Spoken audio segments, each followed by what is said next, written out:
Welcome to episode 37 of Successful Demo. Each episode will analyze the theoretical and practical aspects of one or more newly released cards. I'm still ill, I still have a sore throat, so for now, you'll have to continue putting up with my deep, sexy voice. Okay, today we'll be looking at Rogue Trading, the criminal card from Devil and the Dragon.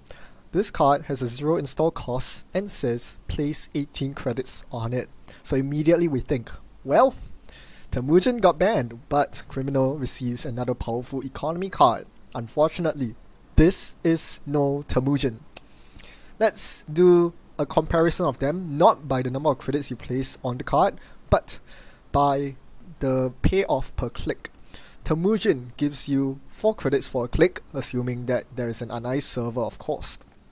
Rogue Trading, on the other hand, gives you 6 credits for 2 click, but it also gives you a tag. If you factor in the fact that a tag normally costs 1 click and 2 credits to clear, you're looking at an exchange rate of 1 click for 1.33 credits. That is absolutely terrible. Even liberated accounts, it's better in terms of click per credit payout. We do not play Rogue Trading in any normal deck. This is something we need to establish right off the bat. Rogue Trading is only good if you can leverage the tag to your advantage. Otherwise, don't even bother thinking about this card. Now, there are some ways you can do this, like Forger and Deuce's Vault, but if you are looking for one-off solutions to clear those tags, you are not thinking far enough. The 2 main ways of using it in the current card pool are with a power tap deck where you clear the tag with Citadel Sanctuary, or in a tag me deck where you leverage on the tag with counter surveillance and Mars for Martians. Let's look at each of them individually. In a trace-based deck, the biggest problem that trace-based decks had prior to Rogue Trading being introduced, I mean, some of you might know that Timmy Wong recently won a store champ with Nero, Severn, and a tag-based deck. Well, I've played that deck a bit. The biggest problem I found with the deck is that it tends to be very poor in the early to mid game, because obviously you are setting up big pieces like Security Nexus, and you're spending lots of clicks installing power taps and Citadel Sanctuaries and all your resources that pay off very slowly in the early to mid game. Yet you rely on the tag for your economy because you want to trigger the Citadel Sanctuary trace, which gives you power tap money. However, if the corp is richer than you, right? When you fire the Citadel trace, the corp can easily boost the trace beyond your reach, and you'll be left with a tag while your opponent starts their turn, and they start clearing away at your resource engine. This is bad, and this is why, until now, this is a big problem for trace-based decks. However, Rogue Trading, with its introduction, helps to solve that problem. It gives your early economy a huge boost. And yeah, basically, once you drop it and it gives you your first tag, you are 6 credits ahead because it costs 0 to install, and the first time you get money off it, you get 6 credits. That is a huge boost that helps you put you out of the range of the corp out tracing your Citadel. And because of that, you'll be able to snowball out of control as you continue taking Rogue Trading money every single turn. So Rogue Trading is a very key component in a trace-based deck. However, I'm not the biggest fan of trace-based Criminal. It's such a boring archetype compared to what we used to have in run-based Criminal, so we won't be exhibiting that today. Instead, we are going to hold true to our mantra that Criminal cards are always best played in Anarch. We are going to look today at a tag me deck. Now, the biggest problem that tag me decks had prior to Rogue Trading is their setup. They have a lot of combo pieces that need to be set up. Your God of War and Obelisk to get lots of cards and lots of tags. Then you need to have Mars for Martians into counter surveillance to get big money into a deep R&D dig. That is too big of a wombo combo to pull off most of the time, and oftentimes you find yourself short of money to install those cards or to trigger your counter surveillance. That really doesn't help that early to mid game Mars for Martians is completely inactive. You have no tags, Mars for Martians cannot give you money. And also, because Joshua B is no longer a card, Account Siphon is no longer a card, you don't have enough ways to tag yourself quickly enough to win against rush decks. Tag per turn from God of War is way too slow.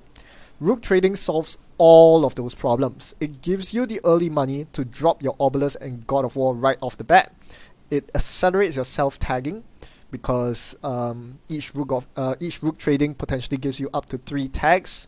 And yeah, in the late game it's still useful because as you accumulate tags, you need more money to trigger counter surveillance. That's what rook trading gives you. So rook trading is a perfect fit in a tag me deck. Even though it costs 2 influence a pop, I'm more than happy to pay 6 influence for it. So this is the deck we'll be showcasing today. If you remember the by any means successful demo, this is basically pretty much the same deck. Well, without the by any means, I ran out of deck space for it. It would certainly be useful, but we'll play without the by any means for now. Remember, if you watched the episode, you remember me commenting that I found it very fiddly and awkward because you can't play by any means and Mars for Martians in the same turn. So we are going to play Max with rook trading. Some explanation for cards that you might not have seen in the previous tag me list. Amped up. Now, the problem with rook trading in a tag me deck is that it is a resource at the end of the day, and the corp will almost certainly trash it if it's loaded with credits. And this is a problem because rook trading requires 2 clicks to grab the credits. So rook trading, you have to trigger it 3 times in order for it to deplete of credits completely. So 3 times 2 clicks is way too many clicks for a single turn. So what happens in a typical 4-click turn is click 1, you install rook trading. Clicks 2 and 3, you liberate 6 credits off rook trading, and you realize that you are out of clicks to take any more money off rook trading. You have 12 credits sitting on your rook trading. The corp will definitely trash it. Amped Up helps solve this problem by giving you an additional rook trading trigger. And that makes all the difference because that gives you 12 credits, 2 tags, which is a huge swing in your favor. And if the corp wants to trash the last 6 credits off your rook trading, you are still winning because it costs them a click and 2 credits to trash it.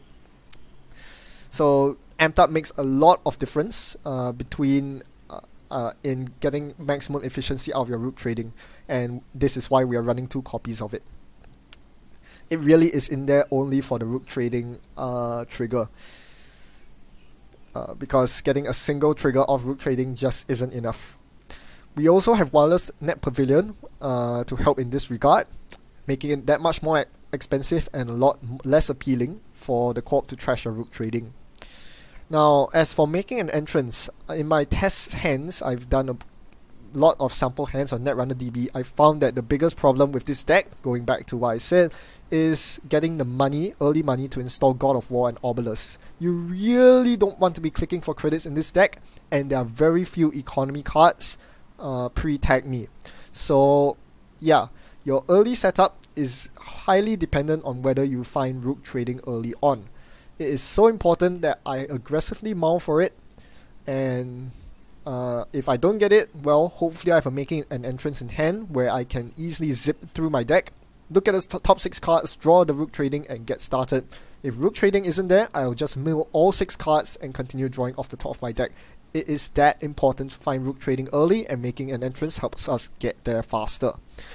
As for DDoS, well, breaking ice is not cheap, especially with an inefficient breaker like God of War.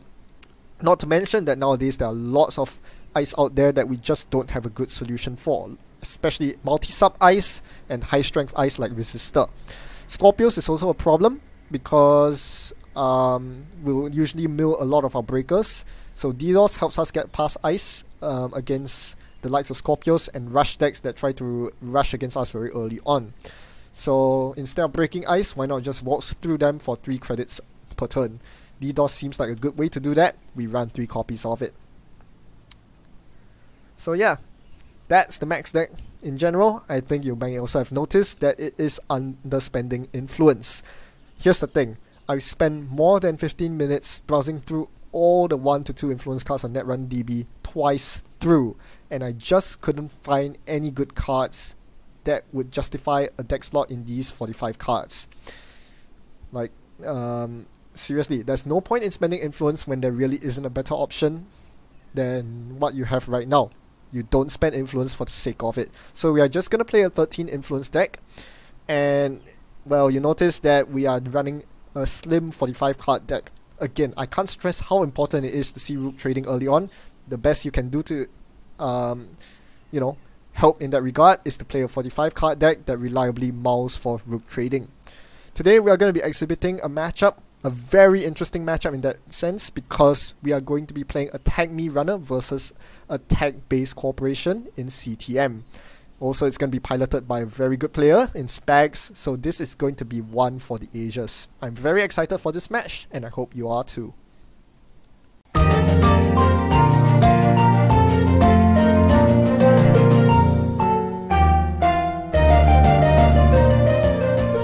Now, you may be surprised to learn that I'm not planning on minimizing the number of tags I take against CTM. Even though you saw me trying to do that in my Worlds 2016 finals game versus Chris Dyer, where I kept the tags low in order to avoid a psychographics loss, this deck doesn't really function in the same way as the Tag Me Max deck did last time. Because back in the day, we had this wonderful little card called Data Leak Reversal, which was our win condition, and you really only needed to have one tag to make it work. Whereas in this deck, the only win condition that you really have is counter surveillance, which necessitates having lots of tags. So we are not going to, you know, stay on the 1 to 3 tag level. We are going full tag me to a point where I'm confident that I have enough tags to win the game. We actually don't want to take too many tags, not just in the CTM matchup but in general, because the more tags you take, the more money you need to successfully make a counter surveillance run. For those of you who are not familiar with the card, you need to pay X credits, where X is the number of tags you have. You cannot opt to pay fewer credits in order to access fewer cards. It's an all or nothing thing. Say if you have 10 tags, you need to have 10 credits on the successful run in order to access 10 cards. Otherwise, you're not going to get the multi-access at all. So, as you saw, we mulligan for very aggressively for rook trading and or Obellas. Obellas allows us to keep lots of cards in our hand so that we can keep all our combo pieces, and rook trading obviously jumpstarts our economy and tags. So yeah, my opening hand didn't have that, so I mulligan and I have an Obelisk now, and now I'm making an entrance to find my rook trading. This is a card I'm playing to dig me very deep into my deck to find that rook trading, because it powers so much of my economy. So I'm just getting rid of cards that are not very useful right now. I'm keeping my money, my God of War Breaker, Sure Gamble and I've Had Worse are also very good cards, and I'm just arranging them nicely on the stack such that I've Had Worse is a top card. That way I can draw into the I've Had Worse manually.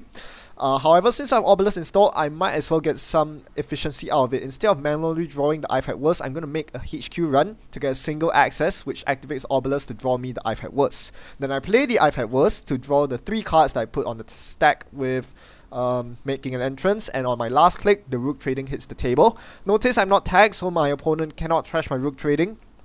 Next turn, I fully intend to take 4 clicks to use rook trading, gaining 12 credits, 2 tags, and gaining 2 hand size since I have Obelisk installed as well. This is the kind of turn that you want to make early on, which really kickstarts your economy, and it basically makes counter surveillance into DDoS a huge threat. My only issue with this play is, of course, I'm up against CTM. They're probably playing closed accounts. I'm gonna be really, really sad if their turn goes something like closed accounts trash rook trading. I'll be on 0 credits, no money, no money resources, and a bunch of cards that I can't play from my hand. So here I was actually contemplating taking some money and then installing like God of War, drawing up a bit, but in the end I decided to take the risk and hope that they did not have the close accounts there and then.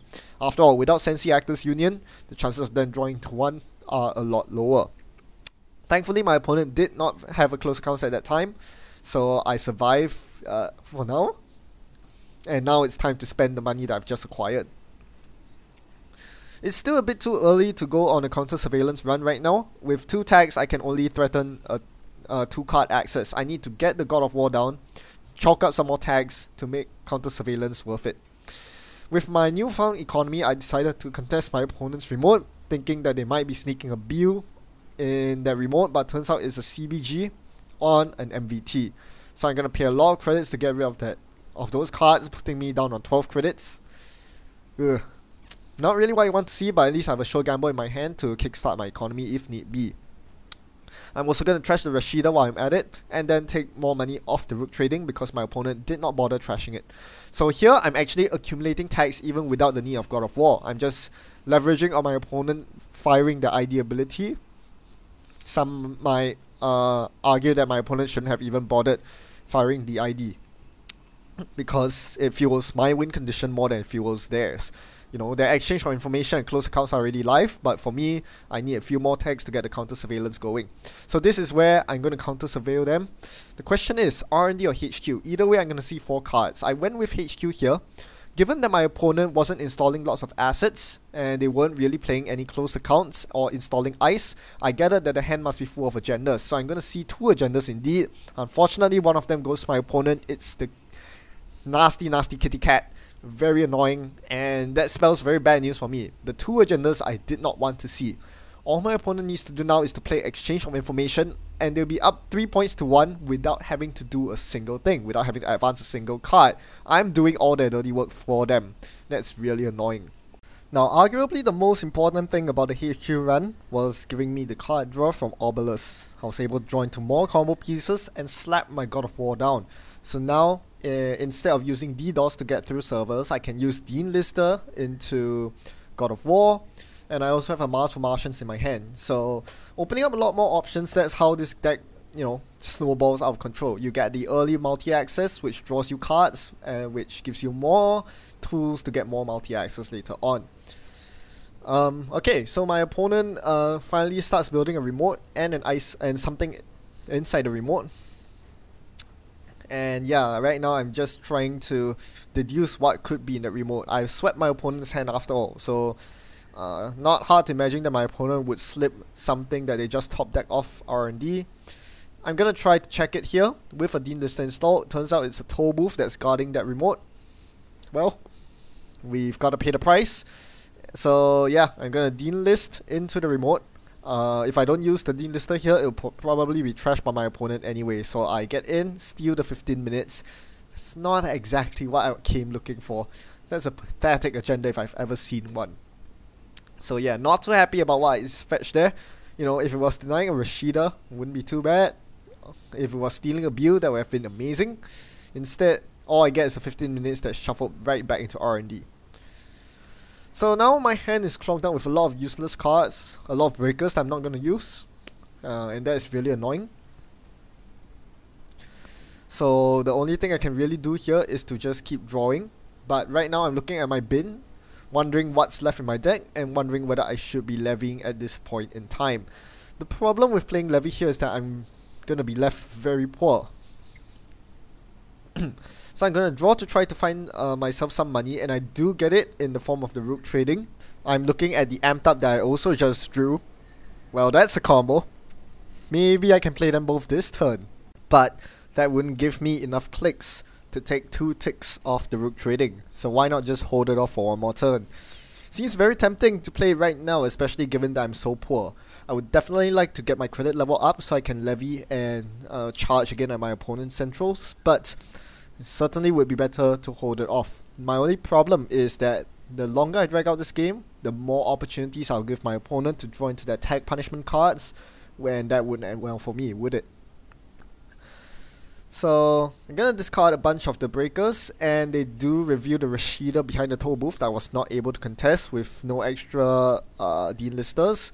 So my opponent gets a huge draw off, which I'm really afraid of. It's both a good and a bad thing. They might be drawing to more agendas, which makes HQ more tempting, but at the same time they've probably drawn more tag punishment as well. I'm very worried about the psychographics. At 5 tags, this can easily spell the end of the game for me. Alright, now it's my turn, and it's time to enact what I've just what I've just drew into action. We're gonna play rook trading and amped up and get a bunch of money. But first, let's charge out a God of War here. So we are going to continue charging up the God of War, and we ideally want to get to around the 8 to 10 tag level. That's where a multi-access and R&D will give us a lot of agendas. So here my plan was to take 2 ticks off the rook trading, which would give me enough money to then counter survey my opponent. However, at this point I forgot to take into account the fact that counter surveillance is actually a click ability. So it takes one click to play the counter surveillance from hand and another click to fire it off. Because of that, I miscalculated. After playing you'll notice that firstly, I installed both resources, the rook trading and the surveillance, before playing amped up. This is to ensure that neither of them get sniped by the brain damage from amped up. But I still didn't have enough clicks, so instead of taking using 4 clicks to take money off rook trading, I only used 2 clicks and instead go for R&D with counter surveillance after a rebirth into Quetzal. And that's where Spag said very well played, because indeed it was a resistor on R&D that I would not have been able to get through. My opponent was richer than me, so they would easily be able to boost the trace out of my contention. But with Quetzal's ability, I waltzed through the resistor, get a huge 7 card access off R&D and stealing a global food while at it.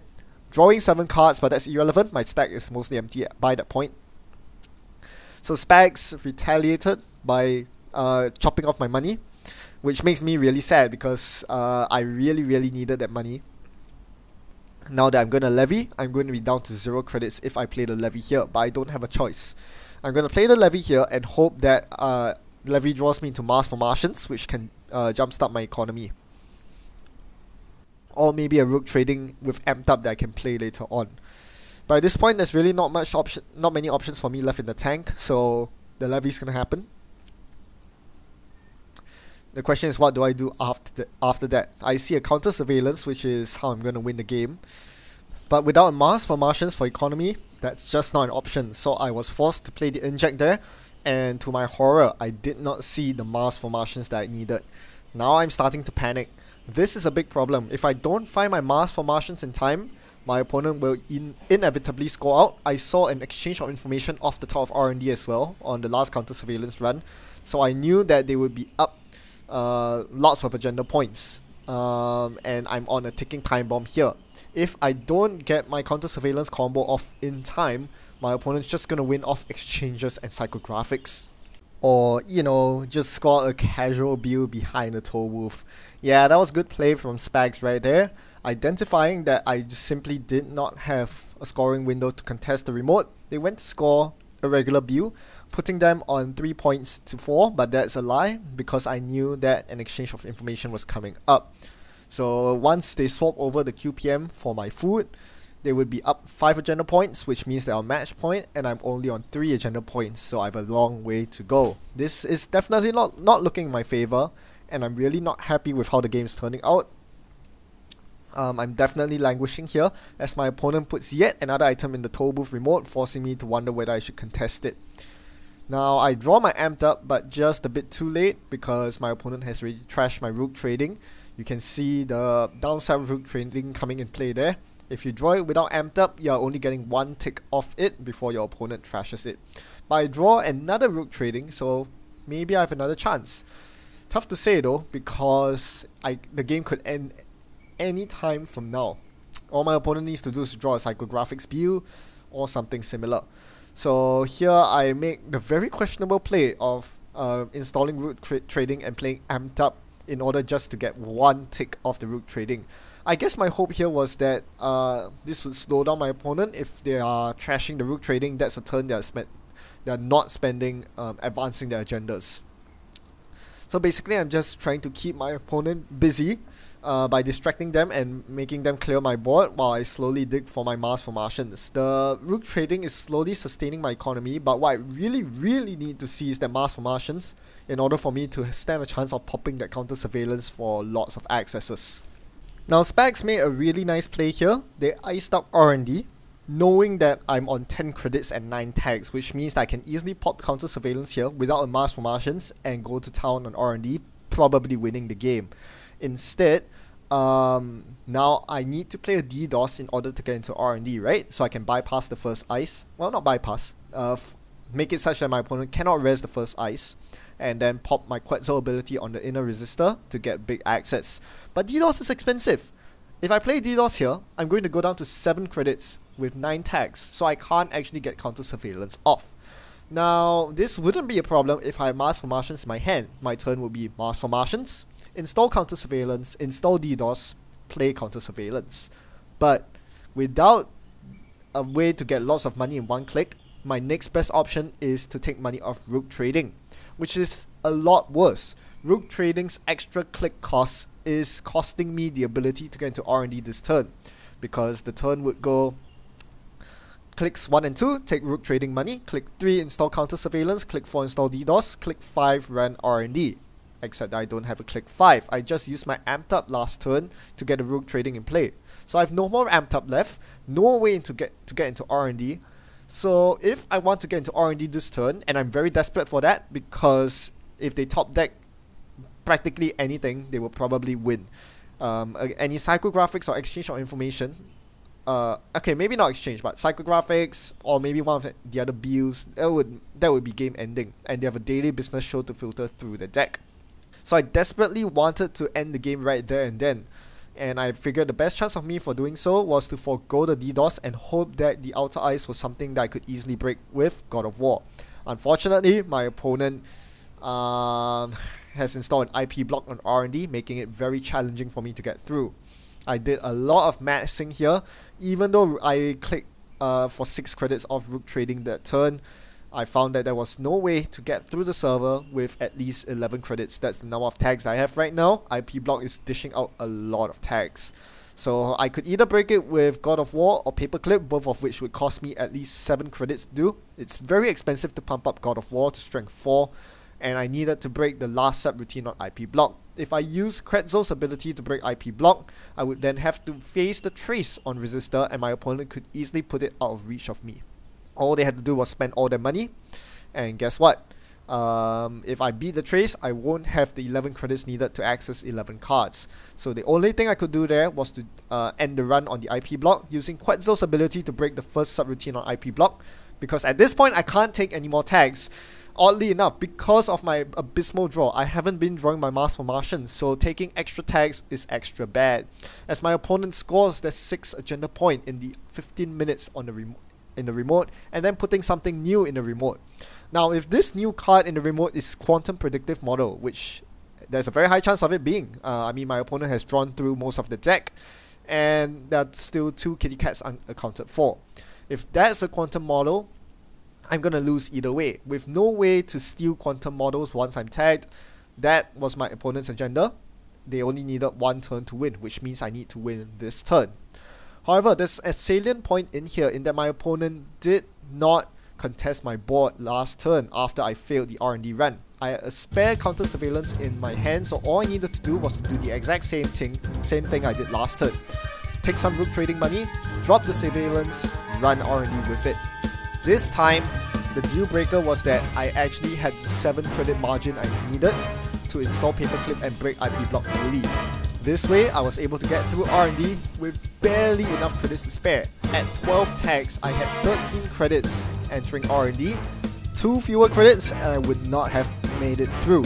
It's time for the moment of truth. The 12 card access for the game.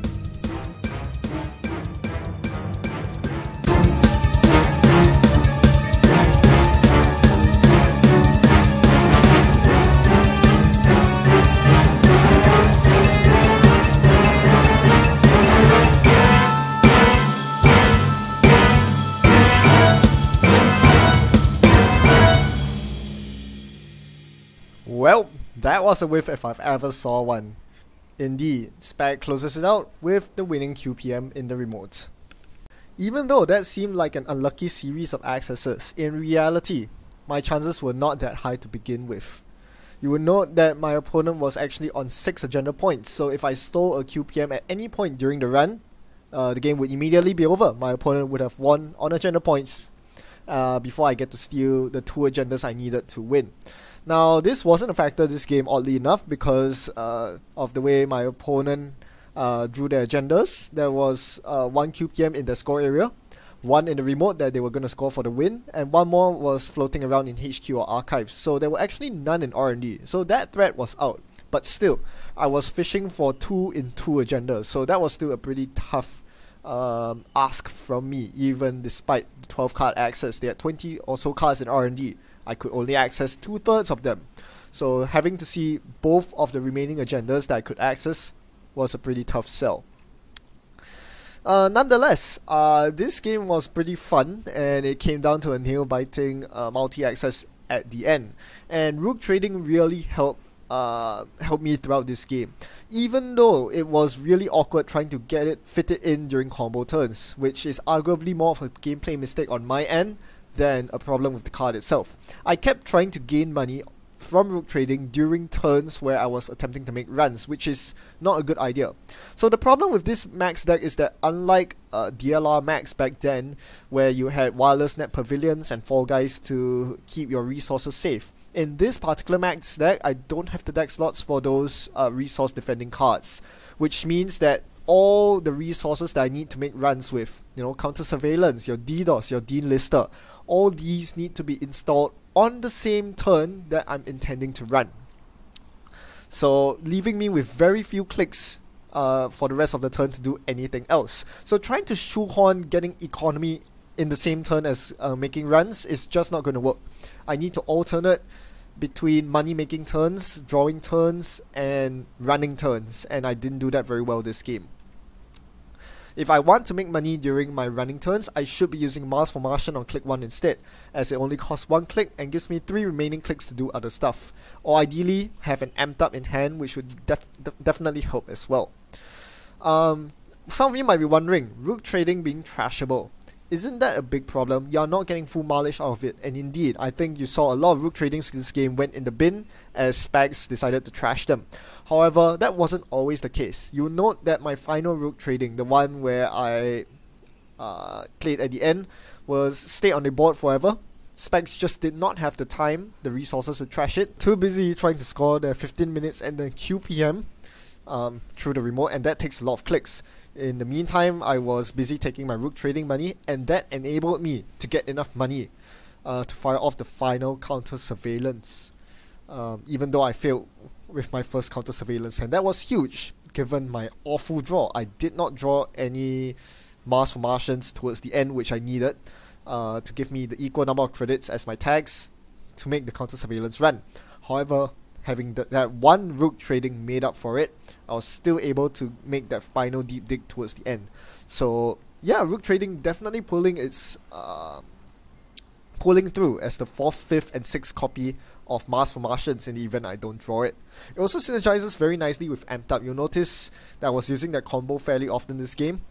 And that's quite important because on the turns that you're clicking rook trading, you're giving your opponent the opportunity to score agendas, to set up, to draw into their combo pieces, and you don't want to do that. The click cost is a real problem with rook trading, more so than it being vulnerable to being trashed by tags, I would argue. Spending an entire turn to take rook trading money is actually not very good in terms of letting your opponent get set up. So Amped Out allows you to alleviate that somewhat because it gives you extra clicks with which to threaten your opponent even during a rook trading turn. Finally, one thing to note is the rebirth into Quetzal. That was a really interesting play that I made. A very daring one, especially given that I did not get to see my opponent's ice beforehand, but it paid off handsomely. I knew that there was some ice that were going to cause me a lot of problems, particularly Resistor, and Quetzal easily dealt with that for me, nullifying my opponent's R&D ice configuration and allowing me to actually stand a chance this game by getting multiple counter surveillances on R&D. That being said, towards the end of the game, where I desperately needed to find those Mars for Martians, I couldn't because I lost my card draw ability as I rebirthed out of max. So yeah, losing the card draw at the end actually hurt. That is something I didn't really bring up during the playthrough. I really wish I had that passive card draw going for me as I was struggling to get my economy going. So it was a very interesting dynamic matchup, and I must say I really enjoyed this Tag Me Max deck. It's by no means powerful. Rook trading certainly ups its power level somewhat, but it's not tier 1 by any means.